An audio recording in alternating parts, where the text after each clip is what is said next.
Bienvenidos a un episodio más de Los X Podcast. Hoy es un día muy especial por varias razones.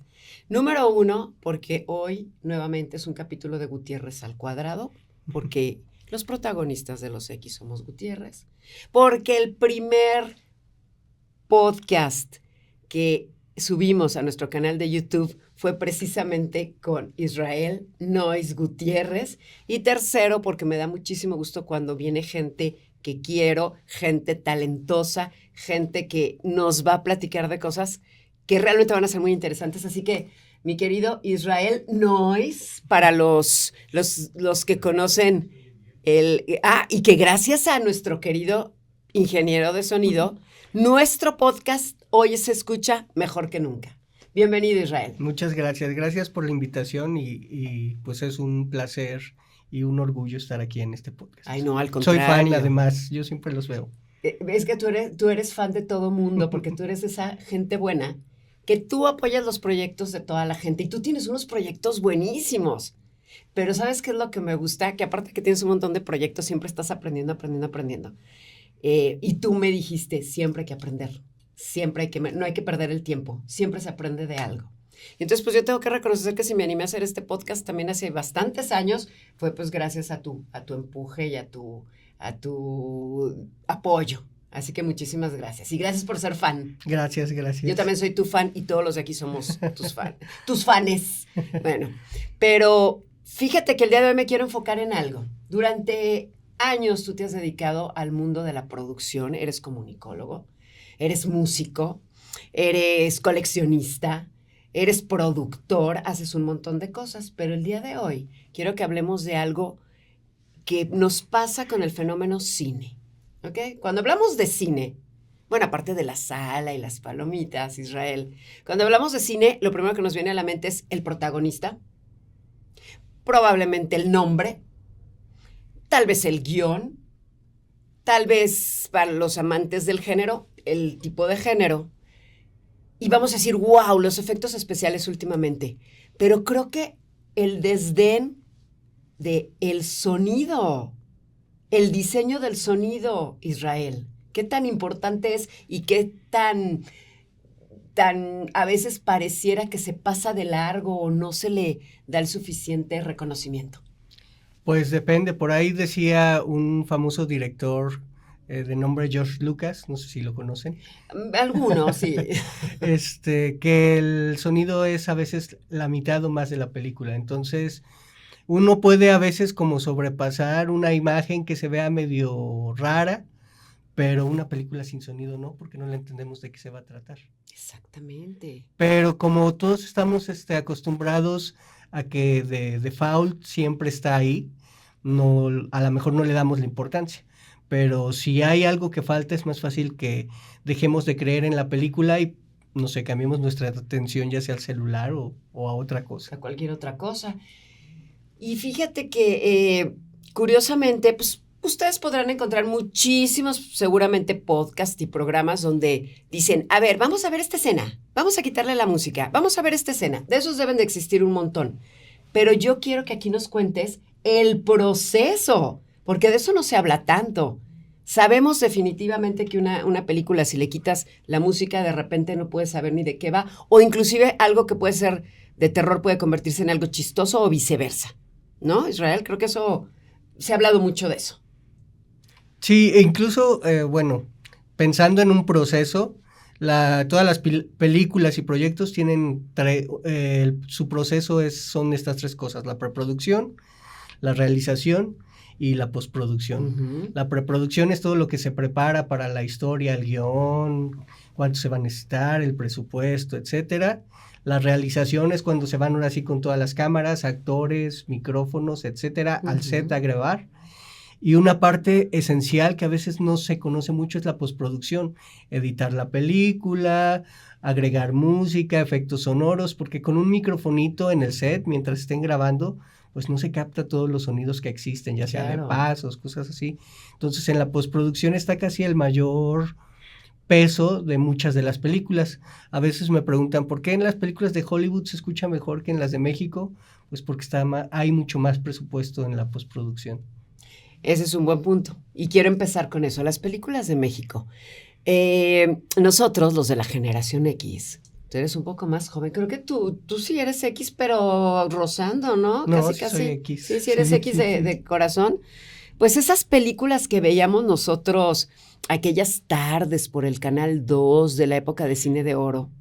Yo aún recuerdo algunas películas donde tú estabas viendo la película mientras comías y te dabas cuenta que la voz iba desfasada con el video. Y era muy común escenas, se veían los cortes, no sé, desde un punto de vista diferente y había muchos errores de continuidad. Pero el de la voz constantemente se veía, obviamente tú acabas de decir, recursos. Y luego pasaba lo mismo con el cine de ficheras, y luego pasaba lo mismo con la película de La Chilindrina. Existían, bueno, es un decir de La Chilindrina o de Chabelo o lo que fuera, pero sí nos dábamos cuenta que había desfasamientos de voces. ¿Por qué pasaba esto? Empezando con el cine mexicano, probablemente pasaba en todos lados. Mucho tiene que ver la tecnología. En ese entonces no existía la compu, de que tú acomodabas las cosas con el mouse. Entonces se grababa a cinta de 35 milímetros o 16 milímetros, dependiendo del presupuesto, y el sonido siempre se ha grabado aparte en una cinta magnética. Entonces, después se tiene, cada cinta dura como 20 minutos, se le llama rush en esa época. Entonces tenían que sincronizar lo que había de sonido con lo que había de imagen, y no siempre quedaba perfecto porque pues iba al tanteo y ahí le iban atinando. Y haz de cuenta, ponían play a las dos cosas y sobre otra cinta nueva grababan ya sonido e imagen. Entonces a veces se quedaba desfasada alguna parte. Entonces lo que estamos entendiendo que desde entonces hasta ahora el proceso es el mismo. Es decir, cuando estás filmando una película, se está grabando, digamos, un audio, podríamos decirlo, provisional, en realidad. O ahora ya, porque yo recuerdo haber visto, perdón que te interrumpa, haber visto algunos procesos en los que grababan posteriormente los diálogos y también por eso no empataban. Sí, de hecho del cine de los 70s para atrás, de los 70s y mediados de los 80s hacia atrás, la mayoría de películas, sobre todo en Hollywood, se dedicaba un presupuesto a lo que se llama ADR, que es el doblaje de la película.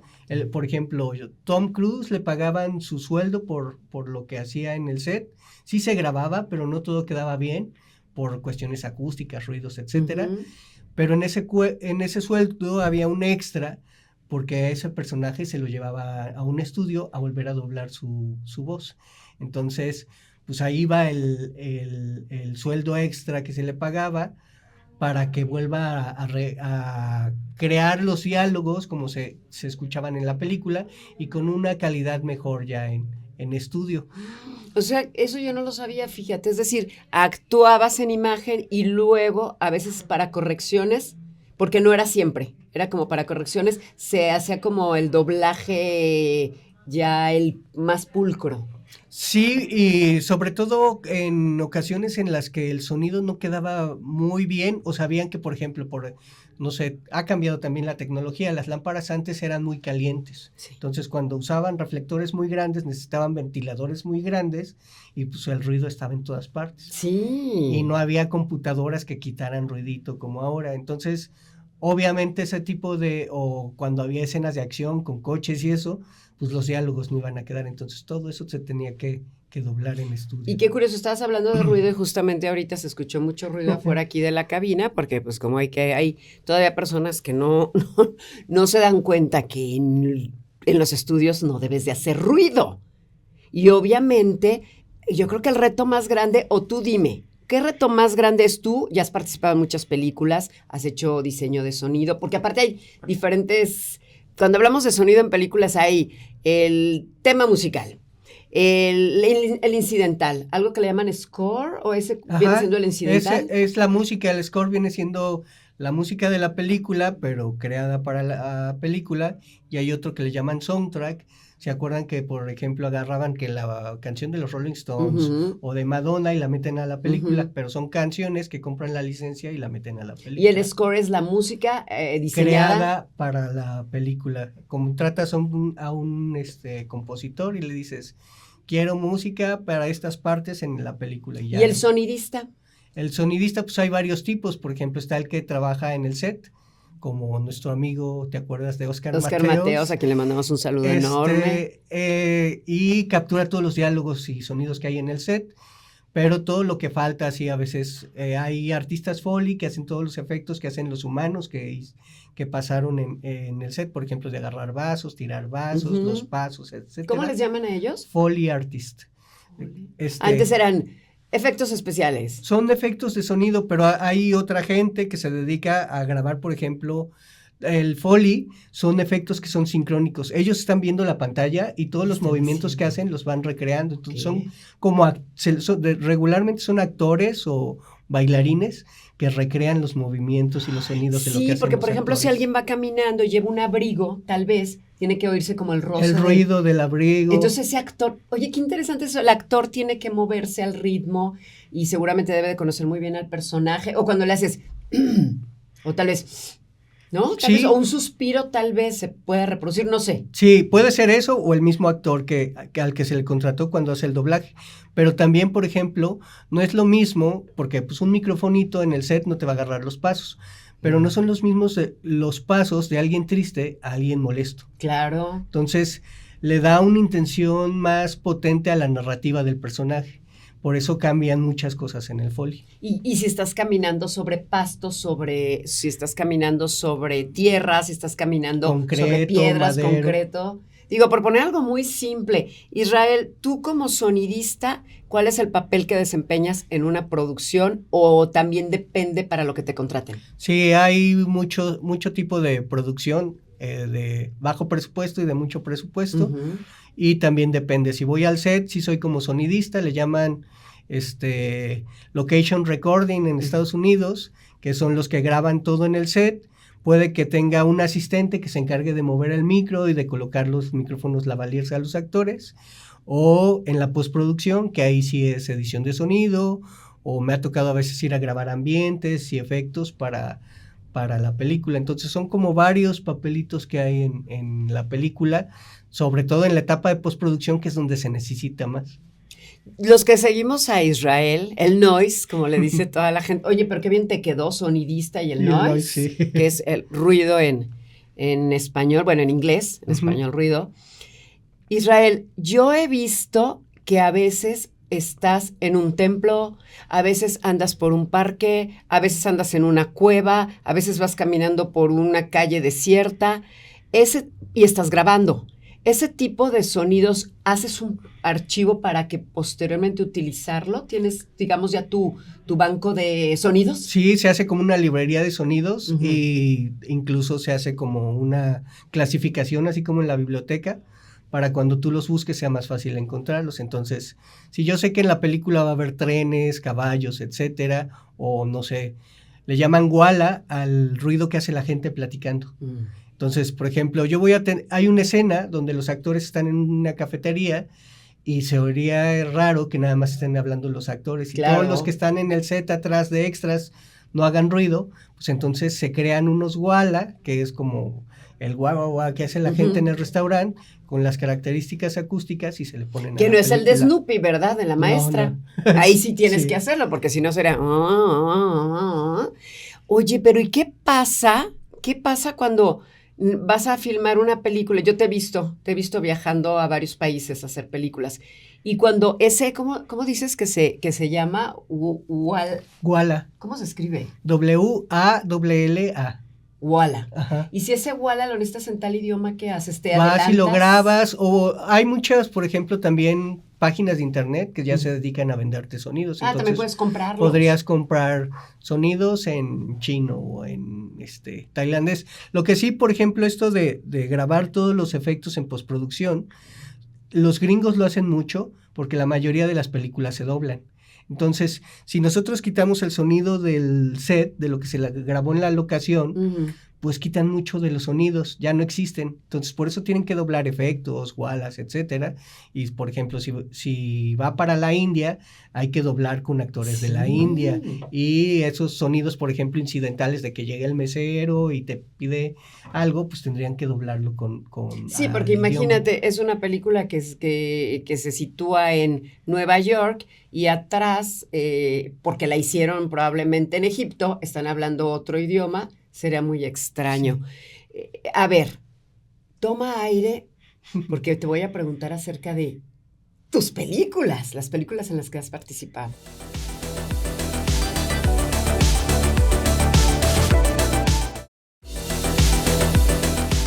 Bueno, ya te metí en camisa de 11 varas porque pues quiero que me platiques de todas tus películas, pero probablemente ni te acuerdes de todas, pero dime de tus películas así como más, no sé si más importantes o que te gustaron más o más relevantes, porque quiero pensar que todos los proyectos son importantes siempre. Yo creo que sí, todos son importantes, pero de los que a lo mejor la gente ha escuchado más, pues por ejemplo Bardo de Iñárritu, wow. Una que se llama Hueso de Corvina, que es un director local, pero se hizo en Argentina, la serie de Luis Miguel, trabajé en los primeros capítulos, y la del Necaxa con Eva Longoria. Pero esa todavía no se estrena, ¿verdad? Ya está en Disney. Ah, ¿ya se estrenó? Sí. Bueno, esa no te quedó tan lejos, no tuviste que viajar, ¿o hicieron cosas fuera de aquí? Sí, pero ahí yo no fui, yo nada más estuve de asistente de video en las escenas que se hacían en el estadio de Victoria. O sea que de sonido nada que ver. O sea que de Eva Longoria y de, ¿cómo se llama este otro actor que la hace de? Ryan Reynolds. De ese ni hablamos, ¿no los viste? A Eva sí. A ella sí la viste. ¿Es verdad que se involucró muchísimo? Sí, pues es que ellos son los productores ejecutivos de la serie. Porque ella ha estado hablando en entrevistas en Estados Unidos de porque lo ha estado promoviendo, creo que en Jimmy Kimmel, la vi recientemente hablando. Yo dije, la gente cuando le habla de Necaxa tendrá una idea de lo que está hablando, pero ella decía que se había involucrado directamente y muy entusiasta del proyecto. Sí, porque ellos creo que incluso son como ya socios del equipo de fútbol. Pues uno de ellos era mi vecino, por cierto. Oye, uno de los jugadores. No, yo pensé que Ryan Reynolds. No, porque luego, acuérdate que son tóxicos él y Blake Lively, no los quiero de vecinos. Israel, a ver, así como peras y manzanas, ¿cómo es el proceso de grabar una escena? Empecemos en la calle. Vamos a suponer que va Tom Cruise platicando con Nicole Kidman para White Eyes Shout, por ejemplo, y van caminando en la calle. Si tú estuvieras contratado para ser el sonidista, ¿cómo sería la dinámica? Pues lo primero, hacen sus ensayos. Entonces, ya que hacen los ensayos, uno como sonidista tiene que hablar con vestuario para buscar cómo hacerle unas bolsitas al vestuario y guardar el A ver, es que siempre he tenido la duda, Ajá. ¿Siempre traen micrófono? Sí, siempre traen micrófono. O sea, el boom ya no. Sí, también. Se usa todo. El boom, la ventaja que tiene es que es más natural, pero el lavalier... Y más ambiental, ¿no? Ajá. Pero el lavalier siempre va a tener la voz como si fuera locución. Entonces, a ver, fíjate, ya sé, me voy a ver bien ignorante, pero de verdad, yo toda la vida creí que con el boom era suficiente, que absurdo, ¿verdad? No, pero sí se puede. Por ejemplo, antes sí usaban mucho más porque la tecnología inalámbrica no estaba tan avanzada. No era tan fácil. Y la tecnología nueva, la verdad, los micrófonos son micrófonos, son muy, muy pequeños. O sea, el vestuario lleva un lugar para esconder el lavalier, cosa que deberíamos de hacer aquí, mira, siempre que andamos batallando que si nos lo ponemos en el calzón o dónde para que no se vea. Y si traes tanga, pues también es complicado, ¿no? Imagínate cuando traen ropa súper ceñida, por ejemplo, una escena de table, ahí donde le ponen el micrófono. Es que incluso ya hay como accesorios, por ejemplo, hay unas mantas como, ¿qué será? Como un resortito que se pega ya sea a la pierna o al brazo, y ahí va ¿Y en los desnudos? Se pone abajo de la cama o de la almohada. Ah, o sea, la tecnología es tan fina que no necesariamente tiene que traerlo tan inmediato, o sea, se pone cerca de la escena. Pues lo más cercano a la boca.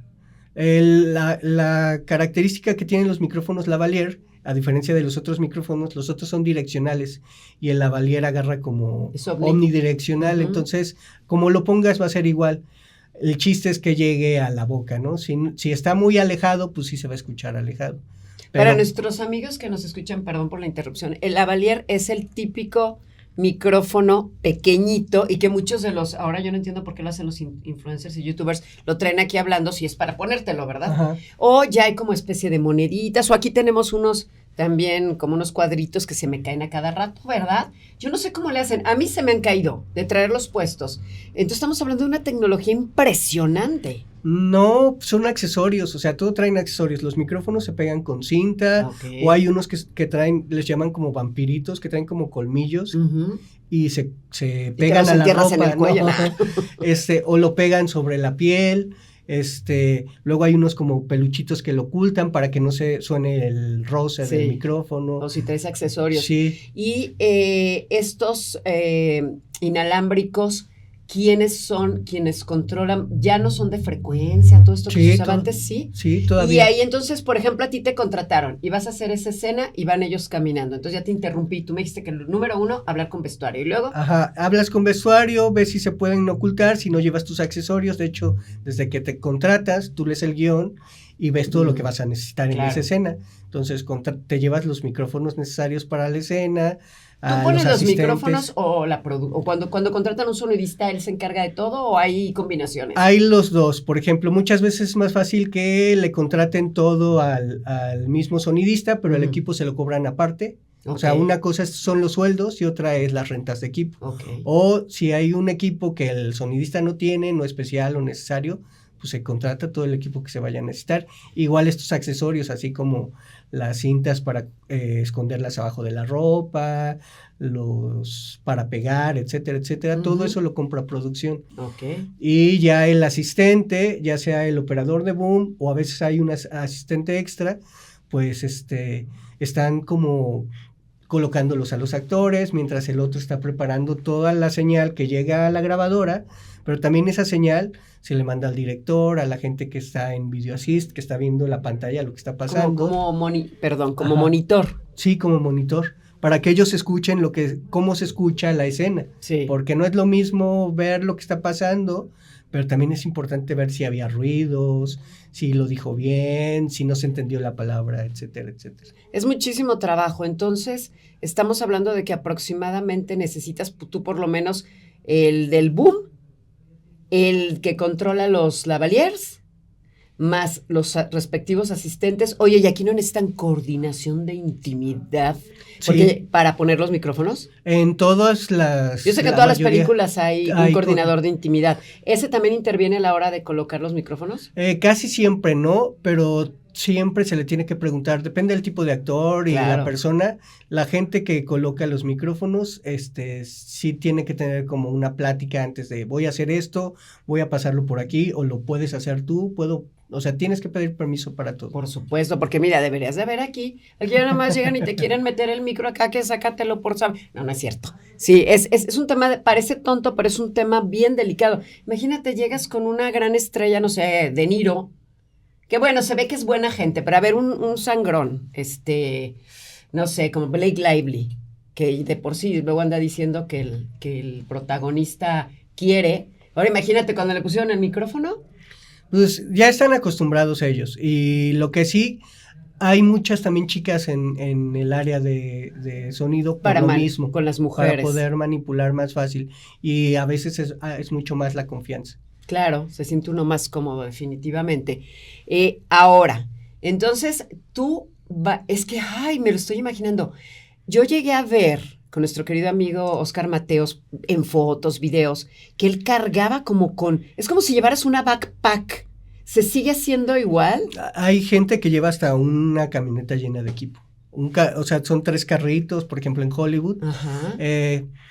Un ejemplo es la película esta de Wicked, ¿la viste? Que es como es un musical. Es un musical, sí. Entonces, ahí todos los actores a cuadro salen con microfoneados, pero también, por ejemplo, disque vuelan y haces cosas. Y muchas de las actuaciones y el canto estaban sobre cables, entonces... Ay, pero el canto es en tiempo real.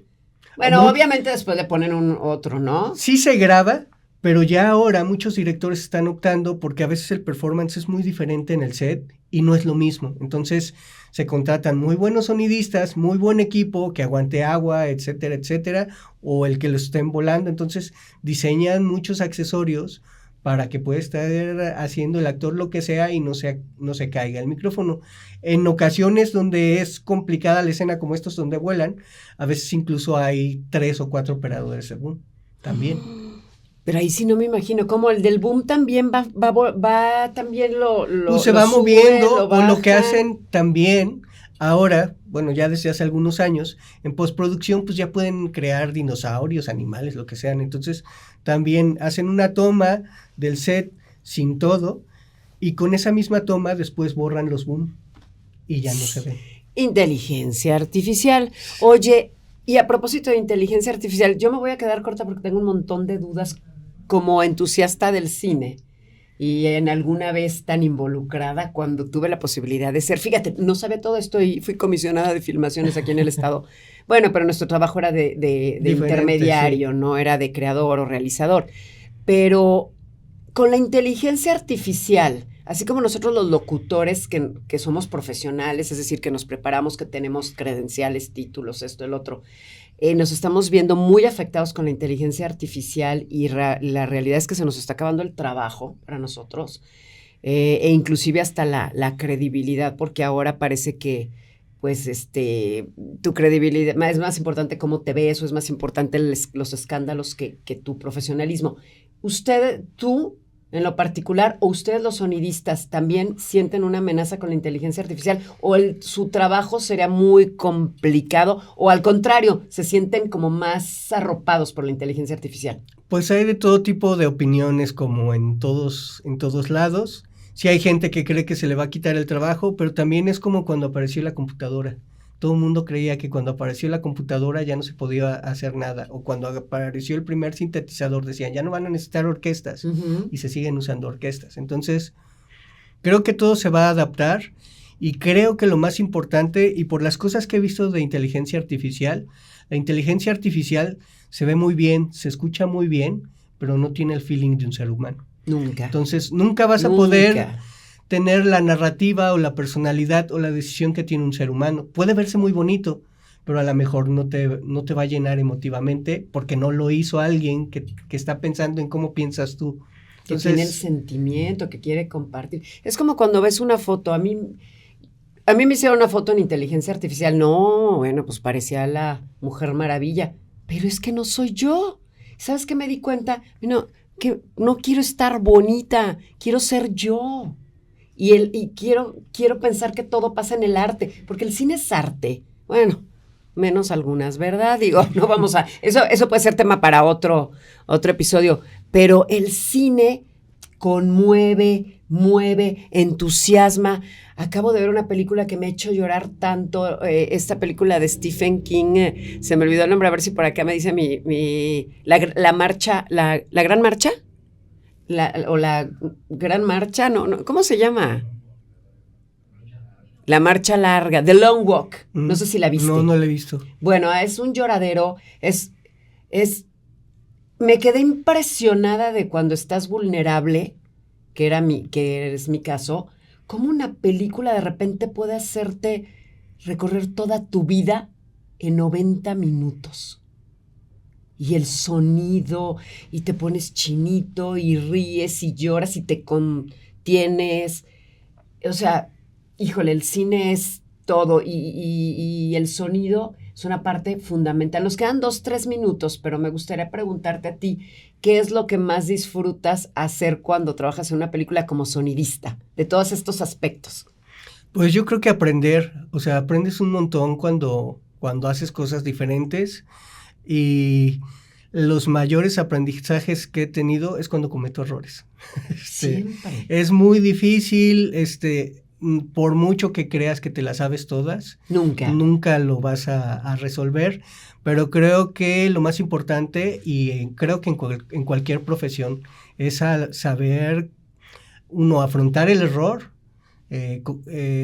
decir, sí lo hice, discúlpenme, pero lo voy a arreglar. Claro. Y poder arreglarlo, porque pues ya lo hiciste y hay gente que se queda traumada y ya no hace nada, o se pone a llorar. Hay que cambiar.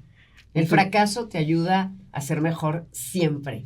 Y eso no lo va a hacer la inteligencia artificial. O sea, si una inteligencia artificial, no sé, pensando en alguien a quien van a operar, ¿no?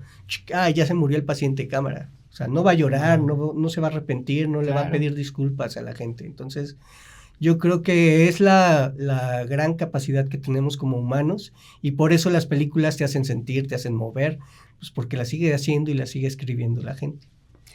Oye, pues me dejaste sin palabras, quisiéramos hacer la charla más larga, pero bueno, pues de lo bueno poco siempre. Israel, sé que también recientemente recibiste varios y eres súper discreto, pero te felicitamos porque ya vi por ahí todos los reconocimientos, das clases en varias universidades, entonces pues nosotros aquí también nuestro reconocimiento por todo lo que has hecho, porque eres un hombre muy joven que ha hecho muchas cosas, pero lo más importante es que nunca dejas de sorprenderme con el tema de aprender, aprender y aprender. Y por último, ya nada más para quedarnos con picados, ¿de quién has aprendido más de todos tus maestros? Porque tú estás en seminarios, creo que todos los días. Has interactuado con gente de enormes producciones. Para cerrar con broche de oro, ¿quién te ha dejado impactado? Pues yo creo que todos, porque he conocido a mis ídolos, incluyendo Oscar Mateos, pero también aprendo un montón de mis alumnos. Sí, porque ellos traen otro chip, piensan diferente, se desesperan más rápido, entonces uno tiene que estar pensando en cómo convencerlos de que les gusten las cosas y que les va a costar trabajo, pero así es la vida. Y es muy difícil porque la gente ya está acostumbrada a todo lo que sea rápido, urgente. La para paciencia ayer. se está acabando, Ajá. ¿verdad? Y se necesita mucha paciencia. Y también no soportan el fracaso, que eso es lo más difícil. Sí. ¿Cómo le vas a hacer cuando salgas a trabajar realmente? Israel, ¿te ves en algún futuro en un Oscar? ¿Ya te invitaron a estar por allá? ¿Ya has hecho algunas cosas cerca? Pues, por ejemplo, soy miembro de la Academia de Sonido de Estados Unidos y ahorita en toda la temporada de premios me ¿Votas? llegan, yo voto, pero para los de sonido, los Golden Reel, y me llegan las invitaciones para las premiere, para las alfombras rojas, pero pues como vivo aquí, no tengo visa, pues nunca, y no tengo dinero, pues no voy a las presentaciones. Eso lo tenemos que resolver. No. Eso lo tenemos que resolver. Pero Al cabo, sí. mira, aquí tenemos un productor que él le regalan boletos siempre de viaje. Por ahí tenemos que regalarte tu boleto para que en la próxima premiación estés por allá. Israel, me faltan palabras. De verdad estamos muy agradecidos que estuvieras con nosotros, que compartieras, y como siempre les digo a todos, espero que vuelvas pronto. No, claro que sí, cuando me inviten ya ven que soy fan del programa. Gracias, Pepe, y gracias. Y nosotros Marcela. somos tu fan. Sigan a Israel también en sus redes sociales, ya les aparecerán para que conozcan más acerca de este maravilloso talento que ya de entrada, pues ya lo voy a invitar a otro programa también, obviamente. Entonces, Israel, muchísimas gracias y esperamos verte muy pronto nuevamente aquí en Los X. Gracias, un abrazo y saludo a todos. Hasta la próxima. ¡Ay, qué emoción!